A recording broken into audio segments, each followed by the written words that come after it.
여러분 반갑습니다. 여러분의 멘탈 전도사 천만쌤입니다. 이렇게 또 저녁 시간이 다가왔네요. 좀 늦은 시간입니다. 천만쌤도 오랜만에 밖에 나가서 저녁 한 그릇 하고 이렇게 들어왔습니다. 오랜만에 외식을 했어요. 외식 잘 안 하는데 예전부터 늘 얘기하지 않습니까? 우리는 뭐 김치 쪼가리하고 밥만 있으면 충분히 먹고 사는 사람입니다. 김까지 김 쪼가리 있으면 되겠죠. 많이 먹는 것도 좋아하지도 않고 그렇다고 적게 먹는 것도 뭐 좋아하지 않겠지만은 거의 소식 위주로 먹다가 오랜만에 진짜 호강했네요. 호강했어. 오랜만에 고기를 먹었으니 호강한 거죠. 어, 목덜미살이라고 해야 하나? 덜미살이라고 할지 모르겠는데 호강을 했습니다. 여러분 하여튼 저녁 맛있게 드시고 천마쌤의 이야기를 한번 또 집중해 주시기 바랍니다. 여러분에게 영양가 있는 이야기를 제가 하려고 노력을 하는데 영양가 있는 이야기가 뭡니까? 주가가 올라가야 하나? 주가가 안 오르고 계속 주가가 빠지니까 여러분들에게 아주 뭐 영양가 아주 고통스러운 이야기를 해서 저도 면목이 없어요. 얘기할 때마다 여러분들 전달할 때마다 주가가 팡팡팡 튀면 되는데 이놈의 삼성전자 도대체 청개구리 같아가지고 저도 완전 미치고 환장할 노릇입니다. 언젠가는 오르겠죠. 좀 HBM만 잘했어도 좀 이 지경까지는 안 했을 거 아니야. HBM. 그러면 하이닉스를 제껴가지고 벌써 10만 전자 돌파해서 15만 전자 갈 거라고 좀 난리쳤을 텐데 왜 HBM 하나 똑바로 못 만들어가지고 좀 이 사단이 났느냐. 생각만 해도 어떨 때는 좀 화가 나기도 하고 좀 황당하기도 합니다. 이렇듯 중국의 스마트폰 시장에서 애플이 중국 기업인 비보하고 이제 화이에 밀려가지고 점유율 3위로 이제 밀렸다는 그런 이야기도 있습니다. 로이터 통신 보도에 따르니까 시장 조사 업체 카날리스인가요? 캐널리스 지난해 애플의 중국 시장 스마트폰 출하량이 줄다 보니까 점유율 3위로 밀려났다고 합니다. 중국의 저가형 스마트폰 기업인 그 비보가 점유율이 17%예요. 비보가 깜짝 놀랐어요. 1등을 차지했고요. 고가형 제품에 주력하는 화이가 16%입니다. 2등입니다. 애플은 15%에 불과했더라. 애플의 아이폰이 지난해 내내 매출이 감소를 합니다. 옛날 같지가 않아. 옛날에는 진짜 애플 아이폰 하면 환장했는데 요즘 중국 애들도 뭐 애플 아이폰 뭐 그냥 그러려니 해요. 옛날 같지 않습니다. 애플의 인기도가. 지난해 4분기는 매출이 25% 줄었고 연간 매출 감소 폭도 역대 최대였습니다. 뭔가 새로움과 신선함이 있었는데 뭐 계속 비슷하게 만들어가지고 계속 우려먹잖아. 사골이야 사골. 계속 우려먹으니 요즘 젊은이들한테도 그렇게 크게 어필을 못하는 것 같습니다. 그래서 중국에서 점유율이 계속 떨어지는 그런 모습을 보이고 있는 거죠. 이 같은 소식이 알려지다 보니 애플의 주가가 떡락을 했잖아요. 한번 4% 급락하기도 했고 16일에 뉴욕 증시에서 애플 주가는 전 거래일 대비 4.04% 하락을 했습니다. 그래가지고 228.26달러에 장을 마감하기로 했죠. 애플의 부진 이유로는 뭐냐? 미중 갈등으로 인해서 중국의 소비자들의 애국 소비가 꼽혔다. 그럽니다. 애국 소비가 꼽혔다. 중국 정부는 지난 23년 공무원 등을 대상으로 해서 외국인 스마트폰 사용 제한, 외국인이 아니고 외국 스마트폰 사용 제한 조치를 실시했습니다. 하여튼 국산품 사용을 장려를 합니다. 그러니까 전국 정부가 원래 그래요. 약간 왜 그러냐 이러면 아시다시피 공산당이잖아. 얘들은 지들 멋대로 하는 거야. 뭐 다 필요 없어요.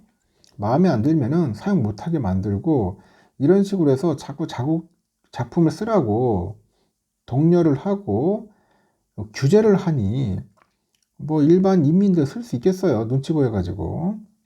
그러다 보니까 자국산 제품을 많이 사용했고 점유율이 좀 올랐다는 거죠. 그리고 기술 자립을 위해서 자국 스마트폰 제조업체에 대한 지원도 아끼지 않아요. 막 보조금을 줘버려요. 우리 같은 경우는 그래 못하지 않습니까? 근데 얘들은 그냥 막 보조금 줍니다. 자국 기업한테 줘가지고 열심히 만들어서 팔으라고 하는 거죠. 팔아라. 그러니 가격 경쟁력인 면에서는 상당히 우월할 수밖에 없는 겁니다. 중국에서 판매되는 아이폰에 보니까 AI 기능이 없는 것도 원인으로 제기되고, 애플은 지난해 9월에 그 AI 도구가 있어요. 애플 인텔리전스를 지원하는 아이폰 16을 공개했는데 중국에서 허가를 받지 못합니다. 그러니까 일부러 공산당이 그냥 허가 막아버립니다. 안 돼! 노! 못한다는 거죠. 자국의 그런 인텔리전스를 써야겠죠. 니네 거 인텔리 쓰지 마라. 응? 뭐 그런 식으로 해가지고 규제를 해버립니다. 캐널리스의 그 애널이 그럽니다. 지난해 애플이 중국 시장에서 최악의 실적을 냈다. 화웨이의 지속적인 최첨단 스마트폰 출시와 중국 브랜드의 고가 폴더블폰 확산, 샤오미하고 비보 등 안드로이드 브랜드의 기술 혁신을 통해서 뭐 신뢰 제고 등 그 애플의 지위를 흔들 만한 여러 요인이 있었답니다. 여러 요인이 있었다. 그렇게 설명을 하고 있고, 이러한 실적 부진의 애플은 이전에는 하지 않던 할인 프로모션을 진행하기도 합니다. 이번 달에 4일에서 7일 중국에서 공식 판매망을 통해 가지고 아이폰 16의 가격을 최대 500위안, 500그 위안까지 인하를 한 거죠. 알리바바 등 주요 그 중국 주요의 전자상거래 업체들도 자체적인 프로모션을 진행을 했다는 겁니다. 다만 애플은 세계 스마트폰 시장에서 여전히 1등 자리를 굳건히 지킵니다. 로이터에서도 그래요. 애플이 지난해 출하량 기준 18.7%의 점유율로 1등을 차지했는데 삼성은 18%로 2등에 올랐다고 합니다. 이렇게 중국의 스마트폰 또한 세계 시장에서 성장세가 두드러져요. 뭐 비보랑 뭐 화웨이 등 중국의 기업들은 유럽과 아프리카 등으로 이제 입지를 넓히는 거죠. 약간 잘 못 사는 나라들, 뭐 아프리카, 남미 이런 애들한테는 먹히는 거예요. 왜냐? 가격이 저렴하거든. 이게 잘 못 사는 나라가 뭐 삼성전자 같은 그런 좋은 제품 쓸 수 있겠어요? 고가 제품 못 쓰죠. 이런 쪽은 좀 중국산 제품이 먹히는 것 같고요. 작년 4분기 전 세계 스마트폰 출하량의 56%를 차지를 했어요. 엄청납니다, 중국 거. 전기차도 마찬가지야. 중국 전기차도 워낙 싸니까 막 들어오는 거야.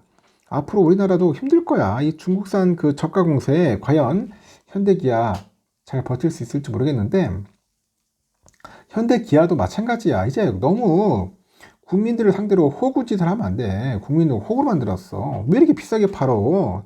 좀 저렴하게 중저가 제품들도 많이 만들어가지고 많이 이렇게 뭐 사용할 수 있도록 해줘야 하는데 너무 비싸, 전기차가. 그러니 누가 전기차 사고 싶겠습니까? 비싼데. 결국은 이제 중국산 탈 수밖에 없는 거죠. 현대기아도 좀 각성해야 돼. 내가 볼 때는. 하여튼 중국산 제품들이 지금 넘쳐 흐르고 있다. 스마트폰 마찬가지입니다. 이 분기당 시장 점유율은 사상 최고치라고 하니까 앞으로 중국 스마트폰과의 그 경쟁 살아남기 위해서는 진짜 부단히 노력을 해야 할 것 같습니다. 확실한 기술력을 있든지 아니면은 중저가 라인에서 뭔가 차별화성이 있어야지. 그렇지 않으면은 애플뿐이 아니라 삼성전자도 위태위태할 수 있다는 것을 우리가 요즘 느끼고 있는 바입니다.